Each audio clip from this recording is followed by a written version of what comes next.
Emotional influence, friends, family, expectations, your job, your dreams. That's probably the number one ruiner of traders.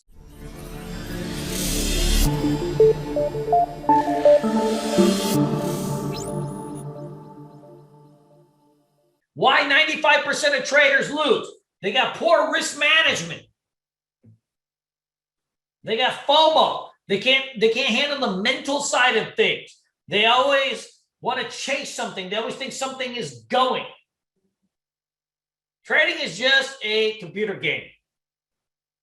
What we need to get rid of is all that stuff. They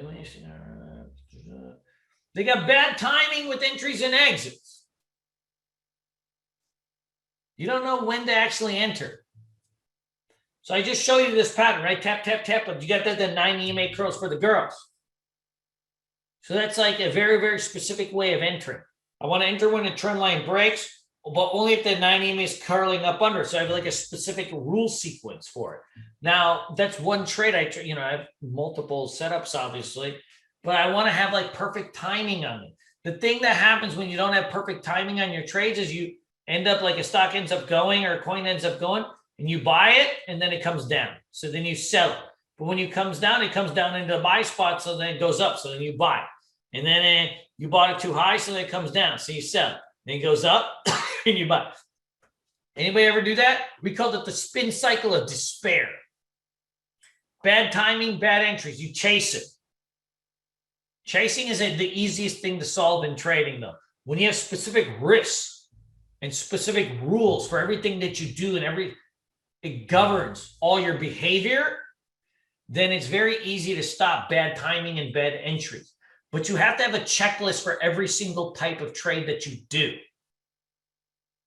A specific rule sequence of what you're trying to accomplish. Emotional influence, friends, family, expectations, your job, your dreams. That's probably the number one ruiner of traders. When you start getting into like, oh man, I need to make this happen, things can go weird, right? When you surround yourself with friends that are negative, they're right to say it. Like I'm from Michigan, outside of Detroit. I got my 3 best friends. They work with me. They're winners. Almost everybody else I met, losers. Now I go home. I love them all. But if I had stayed there, I mean, good Lord, I'd probably be working in a Ford factory doing quality control as the token Indian guy. All right? Like, get away from what's holding you back. It ain't going to be, don't be that token Indian guy. We don't want to do that. Emotional influence is really crazy. In the end, we're not trading stocks. We're trading our hopes and dreams. Isn't that what we're really doing? And once we start doing that, like it can get in our way. So what we need to do is always have a rock solid system so that when we do have that inkling of our hopes and dreams come in, like it doesn't put too much over influence on it. Look, to this day, like, man, I got dreams, right? Like I got stuff I want to do. And that can creep up in your trading. Like, yeah, I want to go buy this, or I want to do this, or I want to do this for my mom or my dad, or I want to, XYZ, whatever. I want to quit my job. Yeah, that stuff creeps up in your trading. The only way to get past that is like if your system that you're trading with is like so rule-based, so rock solid, that you know exactly what you're doing at all times, then you know what? That stuff won't matter. Like the expectations and all this stuff. You got something that you need to do. And then, of course, one of the worst things I wouldn't say this is the number one thing that gets people, but it's the easiest thing that you can counteract, which is your poor preparation. You don't know what to do every day. Most people don't. I wake up in the morning, I get very specific, right? I get a very specific routine I do in the morning. I scan for gappers. I look for the news plays. I look for the earnings plays. I see what the market's doing. I see what overseas, whatever. I get like a very, very specific sequence of things that I do. And I've been doing that for 10 years plus. So what that allows me to do is like I'm doing it without thought, but I also have a specific way of I'm getting ready for the day and finding the stocks I want to trade and building out my plans. And there's not any deviation to it.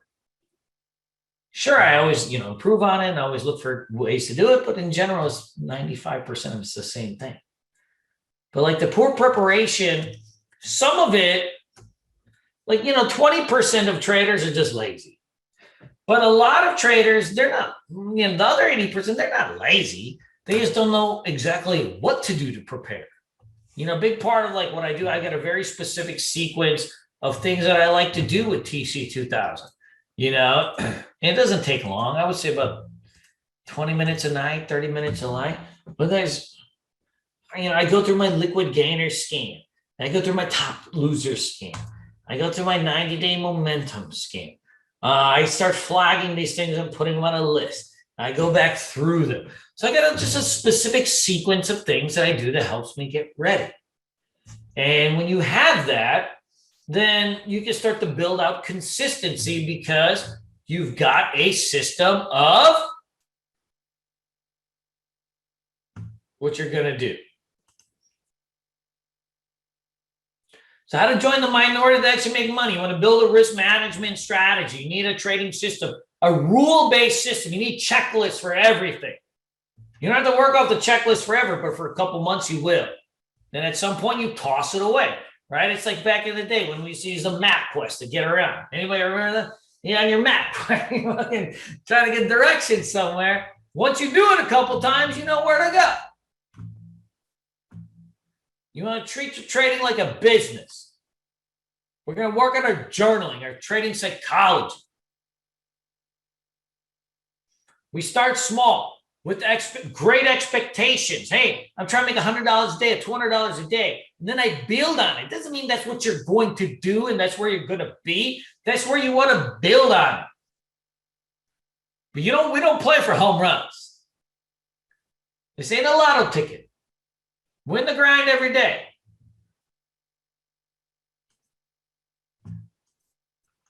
I never have any days I take off trading. Never. It's fun. It's amazing. I love it. When I go on vacation, I still trade for a little bit.